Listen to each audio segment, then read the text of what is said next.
once you figure out what you want to do in life, you can start to fill in all the pieces. But one of the biggest ways that helped me do that was to go gain perspective, being able to view things with more perspective. And you get knocked down a lot when you're off on your own, and learning how to get up and solve problems and all that's a valuable skill set.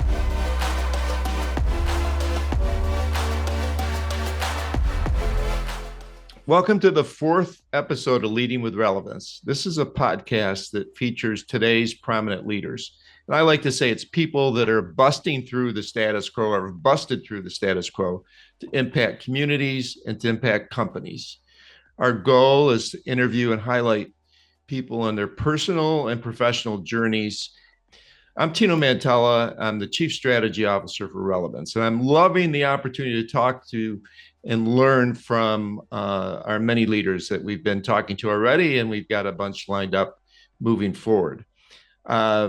This will be about a 20-minute podcast, give or take, but there's also going to be opportunity to go further on our website as we talk about moving forward with something similar to what 60 Minutes does, although we're not 60 Minutes, called Relevant Overtime. So today I have the pleasure of interviewing Mark Buffington. He's a friend and a co-founder and CEO of BIP Capital, BIP Ventures, one of the most active and recognized and successful brands in the Southeast. Let me tell you a little bit about him. He's managing partner and CEO of BIP Ventures. He manages $1.9 billion in assets, multi-stage fund led investment rounds for over 35 companies. And he founded 5 businesses, and we'll talk a little bit about that in a while. He's also pioneered a new business model of wealth management, and that has $3.6 billion in assets under management. He's a board member of several private companies. He's engaged in the community in nonprofit boards as well. He's a landlord, he's a coach, and he's an inspirational leader. He's a Georgia Tech grad, played baseball at Georgia Tech. And in my personal view, Mark's leadership led to initiatives that have helped put Atlanta on the map in terms of a leading tech hub. Mark, welcome to Leading with Relevance. Thanks. That was a long intro, exhausting. So, during your childhood, are there some things you'd point out that what shaped you? One or two key figures that impacted your values and your trajectory? Well, I think number one, my mom was an entrepreneur. She built her own business, and so I watched that from an early age. So, we grew up as middle classers, but certainly saw that journey and what it ultimately did for them and creating financial independence, and so that was a big influence. I think and then playing baseball, was very formative in terms of me thinking through, and I didn't really realize this until later either, until you get a little older and can synthesize all this, but what it means to build effective teams, how to compete, the types of people that we're looking for, particularly in venture. I mean, and then, the most formative thing for me was I lived in Argentina for 2 years. And just, that whole experience, made me realize, how just immensely fortunate I was to grow up in the United States with all the opportunity around me. I can assure you that opportunity was not only did it not exist there, I decided right then and there I was a capitalist, and that our system was, really the best system in the world to be innovative, to create, to help lift people up. And they just didn't have those opportunities, and it showed all around in society and in the way they viewed life. So, and we can unpack that more if you'd like, but those were probably the 3 biggest forces. When you graduated, you went to Argentina, which I didn't realize, and you did that for a couple of years. Did you work when you were there, or were you basically just kind of seeing what was happening there? I did. So I went to the placement office and just said, I have no idea what I want to do. I need help. And they said, well, we got this exchange program and Buenos Aires, and they're sending like 18 students here, and we're only sending 1 there, and we need students to go. Would you be interested in that? And I said, well, that sounds awesome. So I did that. And yeah, so I had a job there. That's an interesting story. It's kind of on my journey to entrepreneurship. So I quickly realized that the company that they were kind of outsourcing this to place native English speaking people in was taking about 90% of the economics and, paying us roughly 10% of the economics. And so I made a vow not to take any of that company's business, but I was going to start my own there. So about 6 or 7 months in, I started my own, and that was probably my first entrepreneurial big step. And it ended up being, obviously much more successful, and it paid for a chunk of my graduate school. Not Did you actually, with the graduate degree, were you thinking about your future at that point and how you could apply that degree to building businesses? Yeah, by the time I got to graduate school, I was really thinking a lot about how to apply what I was learning. And while I was living in Argentina, I got a message from, in a roundabout way, that a company out of Georgia, headquartered in Columbus, Georgia, called Total System Services, or Yeah. TSYS, was launching an international division. And they had their first big project in Mexico, and they needed Spanish speaking people, but also with somewhat of a business background. And would I be interested? And so I think I was employee number 10 or something like that Wow.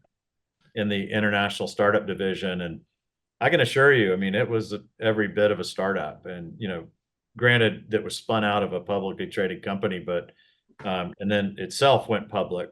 But what an experience. I mean, so I got, really, I didn't at the time probably realize as much of what I was learning, but a real crash course in how to take, they took those skills in their growing business in the United States, and were just taking it international. And, I was fortunate enough to be a youngster on that team and watch it. So that was, also something that gave me a lot of insight into what it took to be an entrepreneur. And so, but my actual area of focus in graduate school was econometrics and finance. So, Okay. and I got recruited by a firm out of San Francisco, that the opportunity was so good. And really, that is what set me up at the beginning of the dot-com craze. And I watched it go all the way up and lived there, and watched it go all the way down. I was running a hedge fund. Well, I worked in a hedge fund, but eventually started my own. And just tremendous life lessons about, not just the venture cycle, but the hype cycle, and how to manage risk. And I saw all the way up and all the way down, and it taught me a ton. Giving you an opportunity to see the other side, meet different kinds of people, explore. So it sounds like that really, between Argentina and Mexico and those jobs you had, really had a lot to do with who you are today. For sure. The advice I give is, once you figure out what you want to do in life, you can start to fill in all the pieces. But one of the biggest ways that helped me do that was to go gain perspective, being able to view things with more perspective. And you get knocked down a lot when you're off on your own, and learning how to get up and solve problems and all that's a valuable skill set. You, over the course of your time now as a business leader, you've started 5 companies. Do you want to bring a couple to life, or what did they all kind of get interspersed within your investment side? The first business was the hedge fund I founded. Right. We're quite successful. I mean, when we first started doing this, we were pioneers. There was maybe one or two other firms that were starting to do stuff like that. Incidentally, one of the other guys that started at the same time we did is one of the richest guys in the world. And again, taught me a valuable lesson. I mean, he not only went and built a great trading model, which we really did, but he went and raised tons of operational capital to scale his business faster than we were thinking. And that was a great life lesson. In addition to be a great life lesson, it kind of put me in a financial independence, a place of financial independence. So I started making, I didn't even call them venture bets, but they were venture bets at the time. And that's how I got into ventures, kind of used some of the capital that I had started to accumulate and save, and started making investments. And a couple of those panned out big, and not to be boastful at all, but panned out big. And I just caught the bug and just wanted to build stuff. And so that's, really how that all happened. And So because we know that life isn't a straight shot up, that there's ups and downs. Talk a little bit about the failure and what you learned from that. Yeah, I mean, I've been through a series. I really think to be a great investor, you really have to understand psychology, but particularly your own, and understand the biases that affect decisions. And we've had like really strong hot streaks. The first 8 or 9 investments I did in venture were wildly successful, and you start thinking you're good at it. But I probably started thinking I could build just about anything and be successful, and that's not true. All the thinking was poor, and it was a K-12 educational tool that was really focused on teaching math uh, to children. We ran into forces in the market that we didn't study. That frankly, there are forces that don't want to change that, Right. and we just did not do good research on that, and it Yeah. ended up being a huge failure. And so that was a great lesson learned. This career has a funny way of giving you a lot of scars that stay with you. So you've been an investor for a number of years. You've looked at thousands of companies. My question to you is, at this point in time, can you generally know pretty quickly which companies are going to be successful? We have a framework that we call track horse jockey, but it's track is the market. Like, tell me about the dynamics of the market. How big is the problem? How real is it? How compelled are the buyers to solve that problem? What other substitutes are there? What's the competition doing? Are they a meaningful substitute for solving it? In other words, what's the degree of competitiveness in that market to solve it? The quality of the track, in my experience, is every bit as important as the founder you're sitting there talking. And so what I would say is, and if you think about that, like, tell me about the competitors. Well, how desirous is this market? Like, in a weird way, we've found that some of the middling markets where the addressable market is not that large, is where the greatest returns are. So I think people who think that at time zero, when they're making a decision, oh yeah, we can tell if this is going to be successful or not, they're fooling themselves, because markets are so dynamic, and humans react, and they change their strategy if one company changes theirs, especially if they want to market. And so, what we've really started to look for is probability of competitiveness that leads to market leadership over periods of time. And when you do that, most of the time you end up in these kind of markets that other people aren't really focused on, or they're more blue ocean in the beginning. They might become red ocean, but you've got such an embedded advantage that you're going to stay the category leader. And I would say that's a big reason why we've been really successful generating returns, is because we don't think about things like everybody else thinks, and we're thinking over long time periods, and we're thinking in terms of competitiveness, and not what we can sell it for maybe in 1 or 2 years, or what we can mark our book up, on a paper basis or on an unrealized basis in 1 to 2 years, and then raise the next fund. And so, And so, as you're investing, are you typically looking at small bets first and then going in with a larger amount later, or is it just vary every case by case? if you go capture an early stage company that starts to do really well, and they're out looking for funding, other than just the general, kind of negotiation around pricing, if they can go out and get some wild, valuation, and it's outside of kind of the range of fair markets, we always encourage them to do it. Great, then, but more often than not, they're going to raise in a fair market value range, and we want to do that. We can make a bet at time zero, and things can kind of, meander along, and they're still figuring things out. And we've had plenty of investments where they were meandering along, but there was enough there where we said, we'll feed them a little bit more money to see if they can break through, because we think it's close and we've done enough research. And then boom, it happens. You're doing a lot of study, but would you also say that it's a combination of that and courage to make that next sort of investment in a company that might be on the edge? You're not sure if you're going to make it.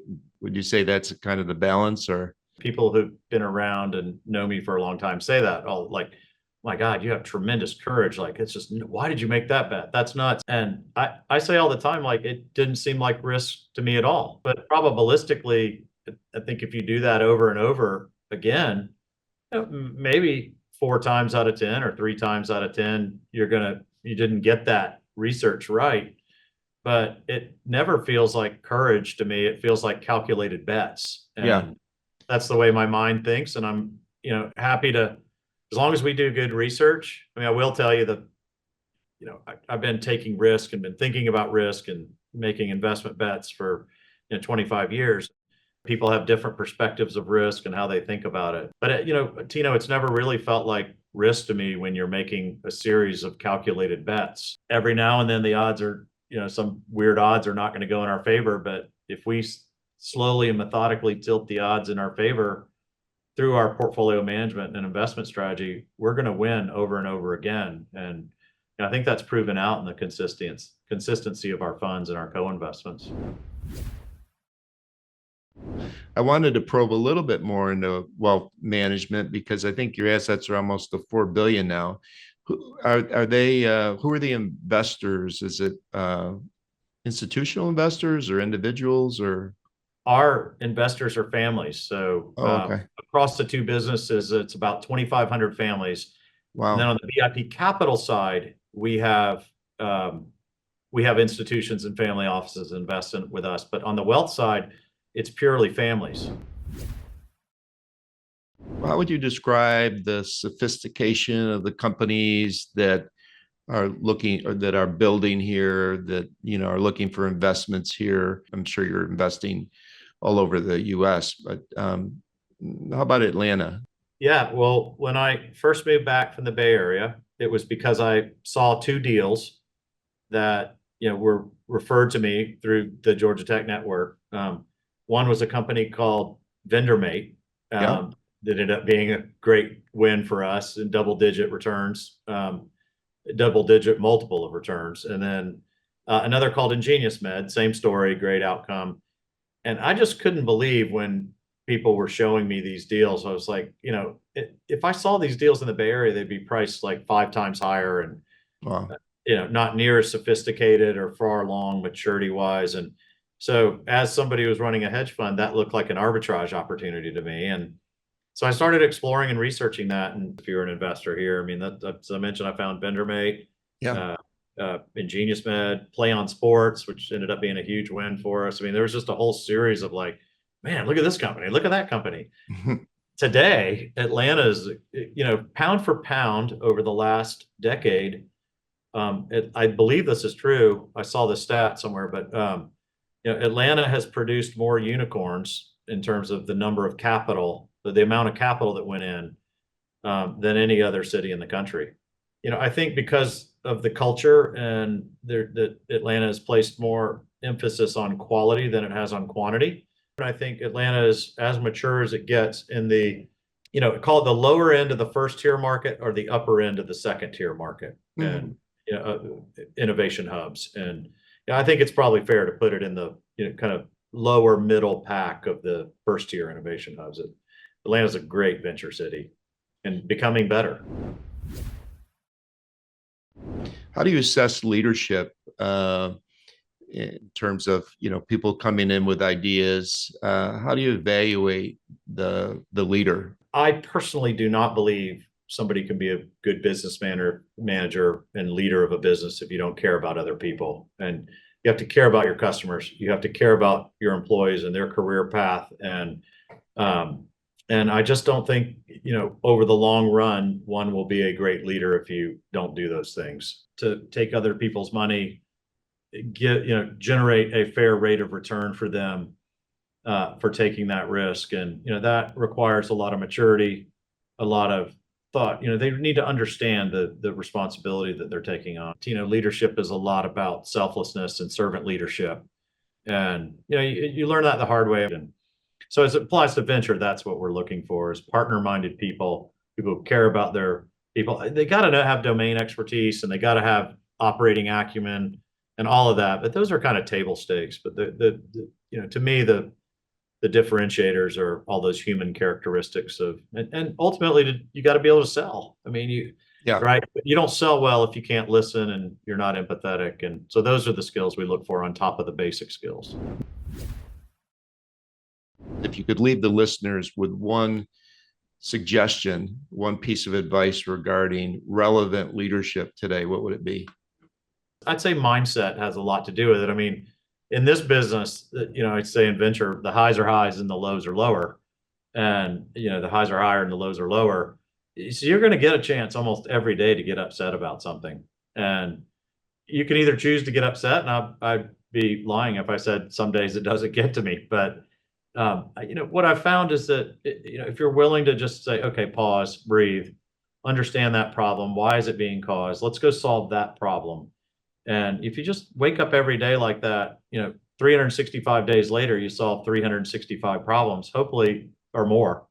Hopefully they're meaningful, and you'd be shocked at how much further ahead you are in a business and life, whatever that might be. So I think if you don't have the right mindset and leadership mindset in that, you probably will have a less enjoyable ride than you otherwise would. And this is fun if you really embrace the challenge of dealing with humans and solving problems together and building things together.